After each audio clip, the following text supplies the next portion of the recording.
భారీ బడ్జెట్ తో సంఘమిత్ర సినిమాను తెలుగులో సూపర్ స్టార్ మహేష్ తో, తమిళ్లో జయం రవితో డైరెక్ట్ చేయాలనుకున్న డైరెక్టర్ సుందర్ సి కళ కొంతవరకు తీరిందనే అనుకోవాలి.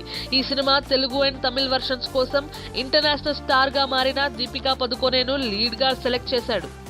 ఈ భారీ బడ్జెట్ సినిమాకు భారీగానే 15 కోట్ల రెమ్యునరేషన్ ఇచ్చి దీపికాని ఈ సినిమా కోసం సైన్ చేశాడని టాక్.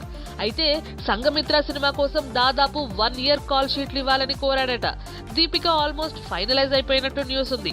అయితే ప్రిన్స్ మహేష్ మాత్రం 1 ఇయర్ అంటే ఫ్యాన్స్ డిసప్పాయింట్ అవుతారేమో, కష్టం అనే ఆలోచనలో పడ్డట. ఈ ప్రాజెక్ట్ కి గాను మహేష్ కి 30 కోట్ల రెమ్యునరేషన్ ఇస్తానని కూడా ప్రామిస్ చేశాడట డైరెక్టర్ సుందర్ సి. ప్రస్తుతం ఈ ప్రాజెక్ట్ కాస్టింగ్ దశలోనే ఉంది. రోజు రోజుకి కాస్టింగ్ విషయంలో చేంజెస్ కనిపిస్తూనే ఉన్నాయి. అయితే ఇన్సైడర్ సోర్సెస్ ప్రకారం ప్రస్తుతం ఈ ప్రాజెక్ట్ ని మహేష్ ఎస్ కోసం పెండింగ్ లో ఉంచారట. మొత్తానికి ఈ సినిమా సెట్స్ పైకి వెళ్లేసరికి ఎంతమంది యాక్టర్ల పేర్లు వినపడతాయో చూడాలి.